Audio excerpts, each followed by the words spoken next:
The O Cannabis Conference and Expo returns to Toronto June 1st through the 3rd, and there's still some good booth locations available. This exciting event is free for cannabis retailers and will feature Tommy Chong receiving a Lifetime Achievement Award at the O Cannabis Industry Awards. For more information about exhibiting or to register to attend, go to ocannabis.com. That's OCANNABIZ.com. Today, we're going to take a look at a report from the Brightfield Group on consumer trends for buying CBD during a pandemic.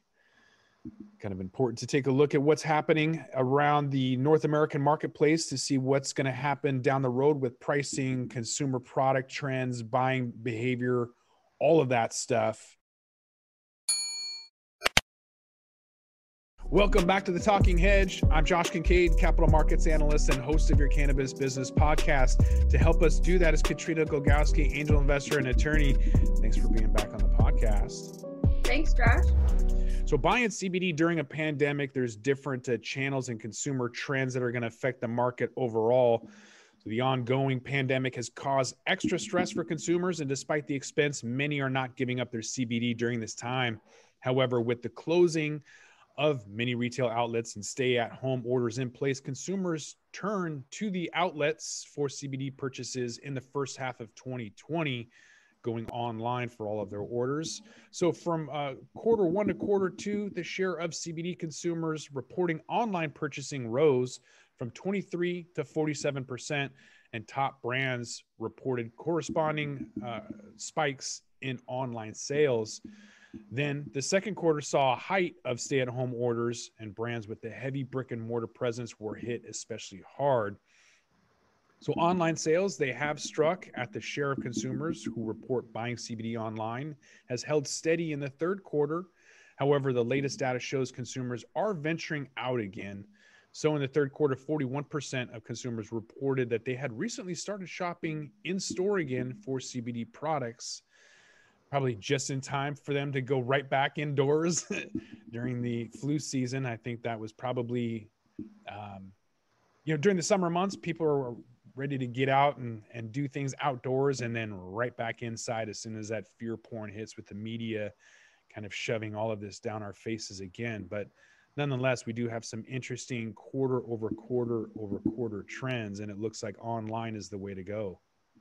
You know, Josh, this statistic is very interesting to me about online ordering basically doubling after the onset of the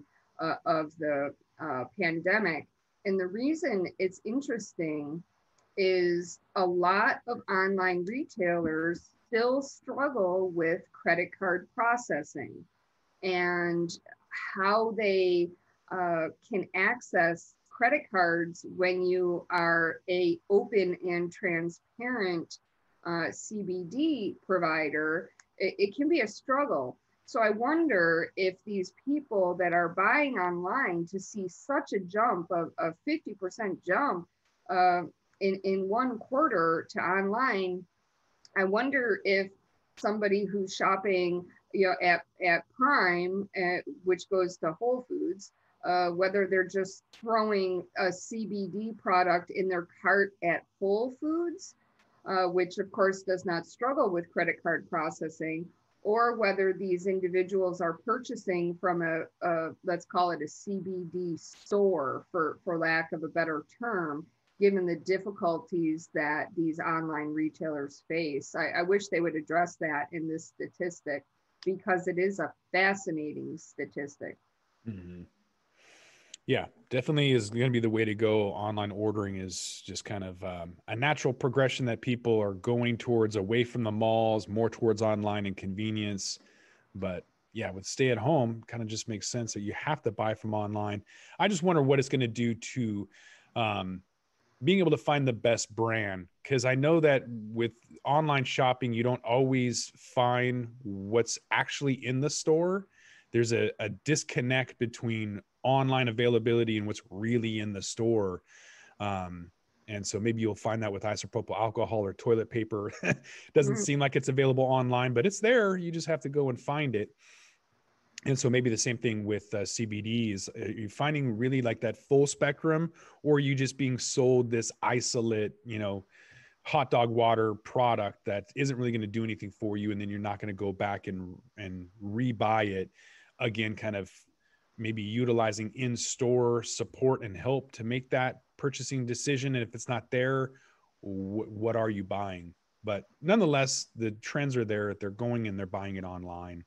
Mm-hmm. So there are some specialty retailers, in particular CBD specialty retailers and pharmacies, saw an uptick in consumer reporting purchases. So third quarter, you saw 40% of CBD consumers reported purchasing from a CBD specialty retailer, such as CBD American Shaman.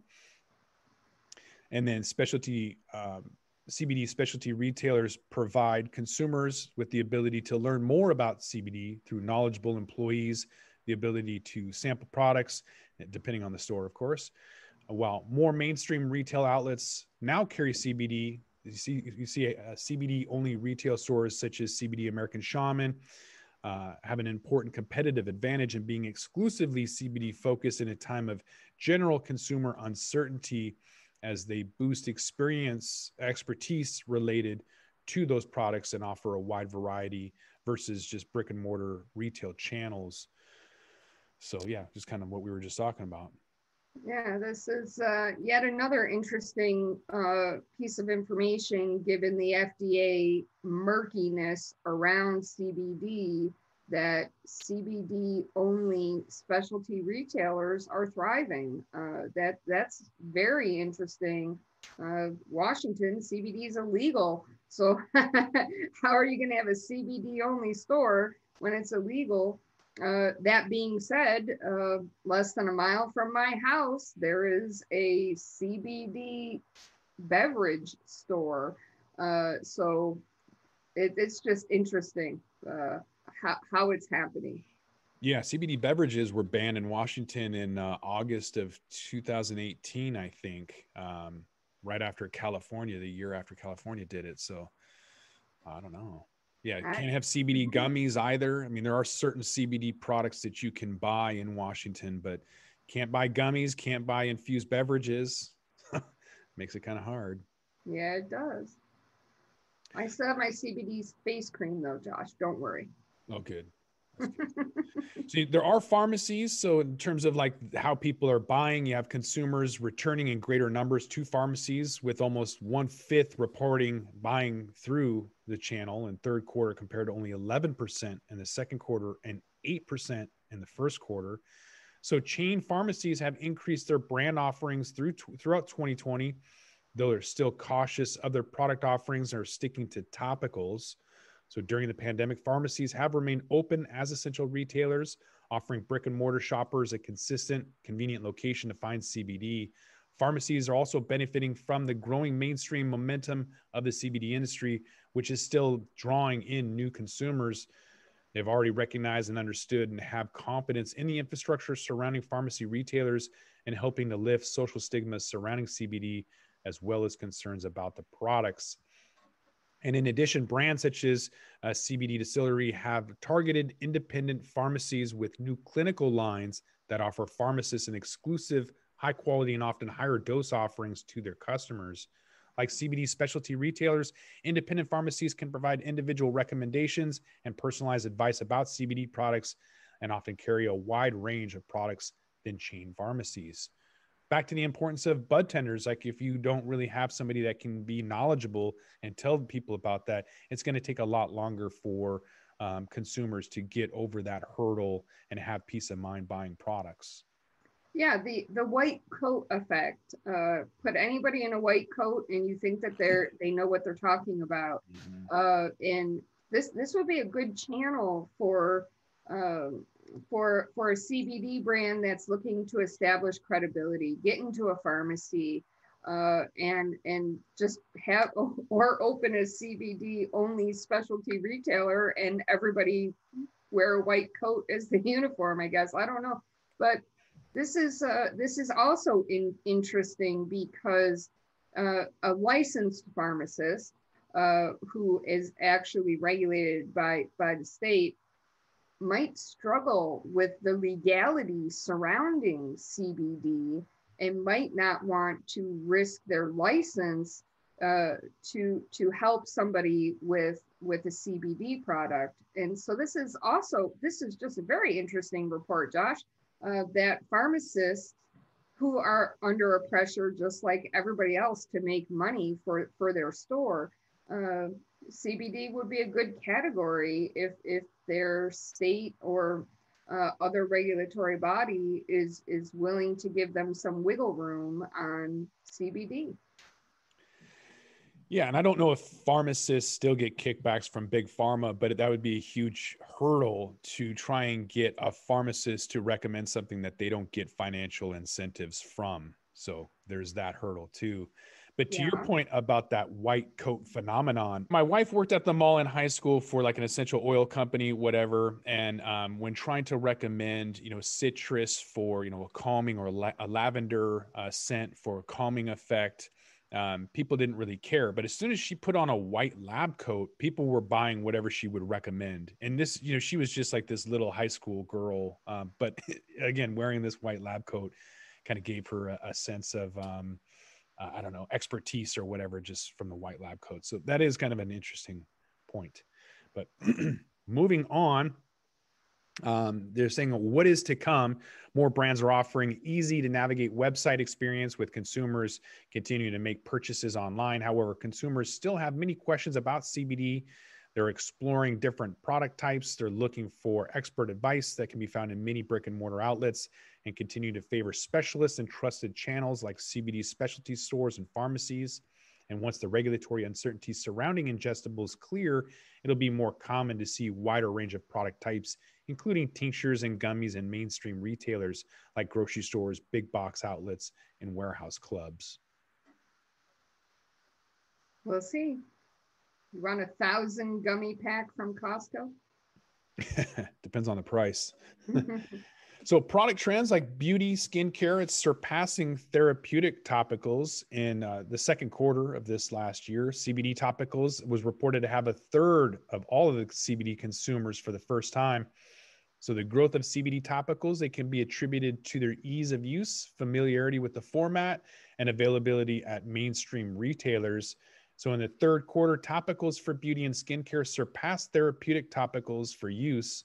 So from quarter one to quarter three, CBD skincare and beauty topicals increased 83%, where now a third of all CBD consumers report use.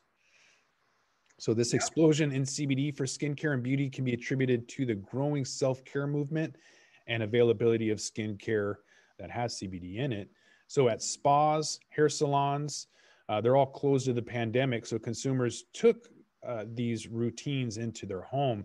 So the beauty industry in general is experiencing increasing sale of skin, body, hair care as these routines changed.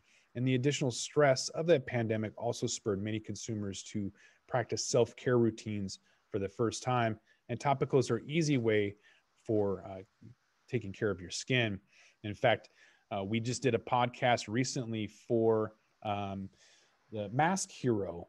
And that actually got taken down from YouTube because I violated their community standards by talking about a product to help you with your mask. So I had to dispute that. First time I've ever had a not a copyright strike. I've had a strike against me. It was a warning from YouTube violating their terms and conditions.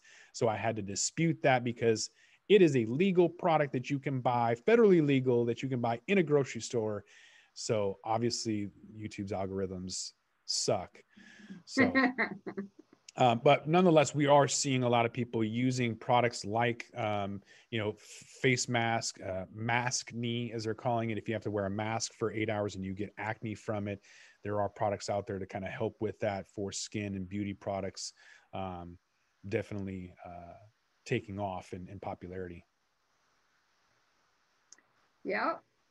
It doesn't really surprise me seeing the pitch decks over the last year and a half, and the fact that cosmetics, SkinCeuticals, cosmetics are not as highly regulated by the FDA as a topical arthritis cream.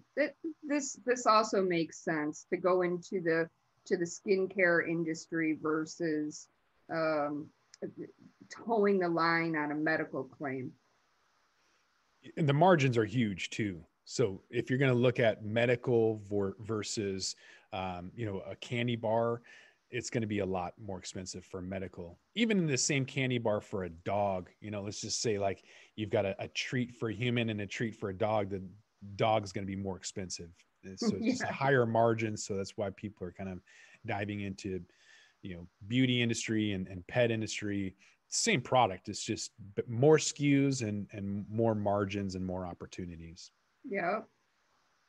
So we're seeing some new CBD users bouncing back.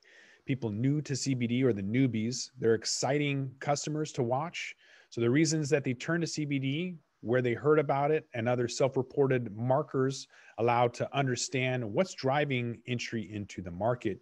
We could see that the opportunities for brands to continue to draw new users into the market.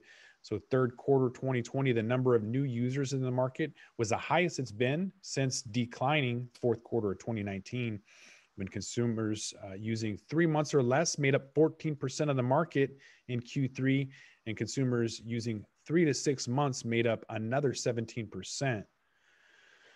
So looks like looking at new CBD users by quarter, percentage of all CBD consumers using CBD 3 months or less is 24% in the third quarter of 2019, and then half of that third quarter 2020. So is that because people were trying an isolate or a product that didn't work and they're like, okay, this isn't working as other people talked about it, without really knowing what they were using? I mean, we kind of have to infer what the drop was. Maybe they went from CBD to THC. Maybe they used something that didn't work. It's kind of hard to know. This statistic, I think, is explainable just as as simple as CBD entering the general market. If you could not buy a CBD product, at Whole Foods or 7-Eleven or Walgreens or whatever, of course you're going to try it for the first time and be a new user in 2019. So this chart, I'm not incredibly impressed by this chart because there's no asterisk that says, CBD became widely available in 2019. So there's a lot of newbies that are entering the market with tinctures. So newbies in 2020, they shifted away from gummies and reported higher instances of tincture. So in the beginning of the year, newbies were using tincture and gummies at similar rates, with about a third of the population reporting use for each. So as the pandemic set in the second quarter of 2020, the newbies reported higher rates of tincture use, with 47% having used tincture in the past 6 months. Gummies was down 28%. That's a 14% decrease quarter over quarter. And now in the third quarter, newbies are using tincture more than ever, with 56% reporting use. So from quarter one to quarter three, it was a 70% increase in tincture amongst those users. And again, I mean, I think we've kind of been saying it over and over, is that being at home, you're looking for something that's going to last longer and be a higher dose. And you don't necessarily want to be eating these sugar gummies all of the time when it has a limited amount. You just take that tincture and it's going to hit you a lot faster. You don't have to go through the digestive tract as much. Tincture can go quicker through the blood-brain barrier, and you can dose yourself instead of just eating these things over and over. So for me, a tincture was a way that I got through sober October. Using CBD, got rid of my, THC, me wanting to smoke, I guess. So using CBD allowed me for me to reduce stress and anxiety, as well as my desire to use THC products and smoke. So that was a surprise to me. I didn't really think that it would reduce my desire to consume or to burn, to combust THC, but it did. And I definitely use a lot more tincture than I have in the last year. I use a ton of it. Maybe other people were using it for the same thing. I don't know. Well, this chart again is problematic because gummies have been banned in a lot of places. So if you are a habitual consumer of CBD for whatever ails you, and you can't buy a gummy anymore, well, you're going to buy a tincture. The other thing that is not addressed on this chart is price. If you are a habitual CBD user for a medical condition, or trying to get through sober October, or whatever it is, the CBD is very expensive. And if you are going to be sitting there taking 100 milligrams a day, you're not eating gummies. They're too expensive. And yeah, they're fun to have every once in a while, and they're nice and tasty. But 100 milligrams a day, you're not doing gummies. And this chart doesn't address either one of those issues. So at the same time, newbies are entering the market with a better understanding of dosage. So in the first quarter of 2020, 27% of newbies were unsure of their CBD dosage. And this declined in the second quarter to 21% and hit an all-time low in the third quarter of only 14% of newbies not knowing the CBD dosage that they take. So likely due to the CBD companies prioritizing consumer information on the packaging and website, you saw companies adding mild or moderate or mighty dosage classifications to make the decision easier for consumers. Other labels provided clear directions for consumption with a simple diagram of a CBD molecule or in graphics denoting which part of the body that the product may help. And then online education and other opportunities to try and get people to understand how to use the proper dosage. And with other companies following suit with information tabs on their website. And yeah, I definitely didn't know what my dosage was. You just kind of take it. And then as soon as that stress or anxiety or pain comes back, you just take some more. So I was going from anywhere from 60 to 160 milligrams per serving, doing that 3 to 4 times a day, just depending on how I needed it. So I think that's the other part, in addition to companies, trying to tell you what your dosage is. Really, it's up to you to kind of figure that out. So new industry, new people trying it out, obviously there's going to have to adjust and learn with the times on how to inform people how to take their product.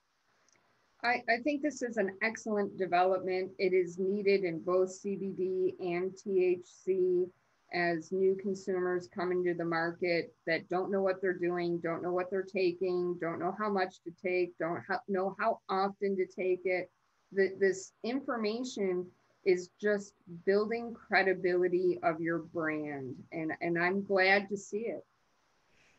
Yeah, it's better than having too much THC and having heart palpitations and overdosing on THC cannabis edibles is horrible. You don't have the same thing with CBD, but you don't want to take too much because you're not wasting it. But if you don't need to take as much, then you don't need to. You can save that for the next time or whatever. So, yeah, it's kind of just a new industry, new ways of figuring out how to dose.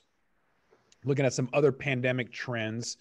So in the third quarter, the newbie CBD consumers specifically seem to be an influx of new users with children. So 61% of newbies have children in the home, which is up 54% from the second quarter of 2020. So as children stay at home to learn and go to school at home due to the pandemic, parents have felt the strain of greater educational responsibilities. So similarly, newbies are the most likely CBD users to be married as remote work continues, many times from workspaces shared with a partner. Married people are picking up CBD to cope with the changes.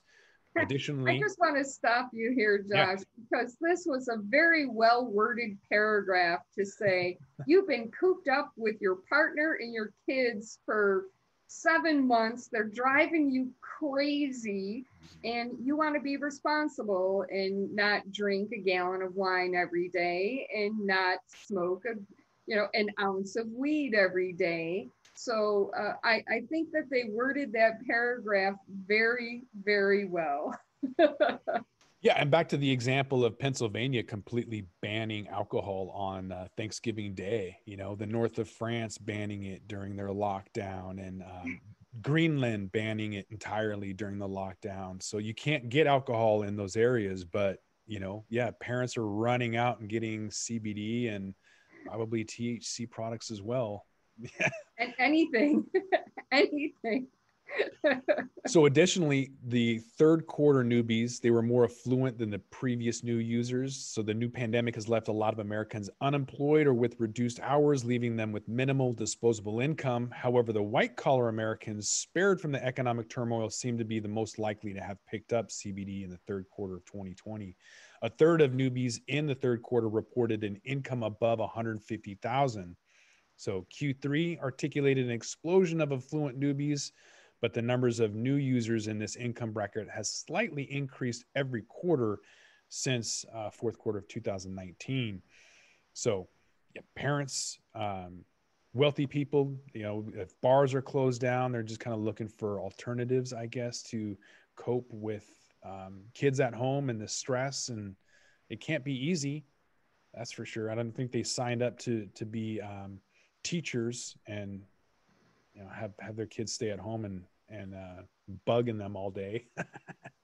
I sympathize with families with young children during this time, but the fact that the newbie users are wealthy makes sense because CBD is a pricey product. Mm-hmm. Yeah, and I've got friends that have kids with special needs, and it's been really, really challenging to try and teach them from home. It's been really stressful for them, so they've definitely been using more cannabis and CBD. That's for sure.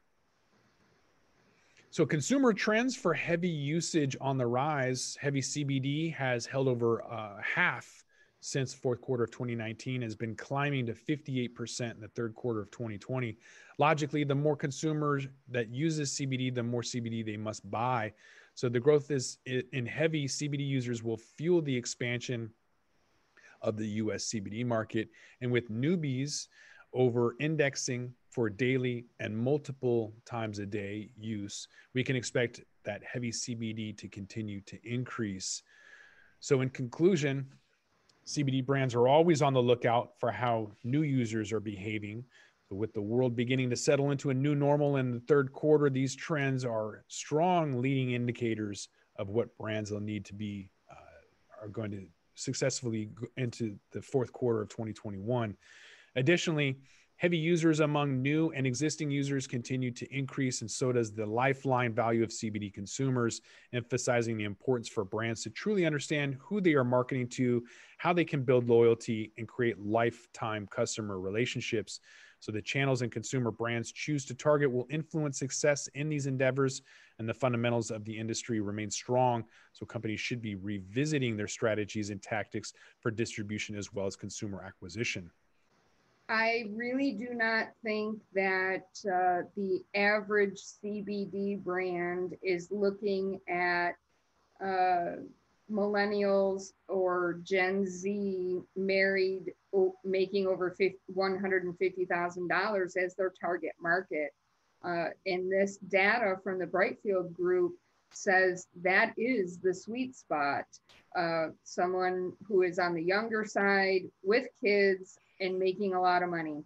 That is an interesting demographic. Of course, everybody wants that demographic, but you might want to change up some of your advertising and marketing dollars to go after that particular consumer if they are going to be buying repetitively and on a volume basis. It's a perfect relationship. Yeah, and they're expecting, I was watching CNBC this morning, and they're expecting that online shopping is going to overtake brick and mortar for the first time ever. And so they're looking at, Amazon stock pricing increasing because of that. But what about these CBD companies? If this is the opportunity that they'll be able to sell more online than in stores ever, that's an opportunity to get to those folks who have Amazon Prime, who might be more affluent than those, walking into a Walmart, for example. You're going to have to up your spend game, which is going to take a lot of money from a lot of companies that don't, which is why we emphasize, doing business in Puerto Rico and all these other advantages, because how are you going to compete in marketing and advertising if you're, doing business in California that has a huge tax rate and you're spending 16% more than you would be in Puerto Rico, for example. So that's why there's advantages. You've got to look at how you're going to stay in business long term, because if you can't compete, then you're going to end up being acquired, just like they said that the fundamentals remain strong, as well as consumer acquisition. So if you're going to try to acquire consumers, you might be the one being acquired if you're not doing it right. And a word of caution, when you start going after this consumer and it turns out that it has coconut oil in it and you did not disclose it and they're allergic to it, you are in doo-doo. Because that consumer will take action. So as we always say, be clear and be honest on your label of what is in it. Because the millennials and the Gen Zs, they really care about where their product is coming from and what is in their product. So this is an opportunity for a cannabis entrepreneur to shine with their product and educate the consumer about their product, and you might have a long-term customer. Absolutely. Just got to come back to the Talking Hedge and find out. I want to thank my guest, Katrina Glogowski, angel investor and attorney. Thanks for being back on the podcast. Thanks, Josh. With that, we're going to roll this one up. I'm Josh Kincaid. This is the Talking Hedge. Don't forget to like, share, and subscribe, or don't, and I'm out. Don't forget to smash that like button on your way out and check out these other videos that we've got.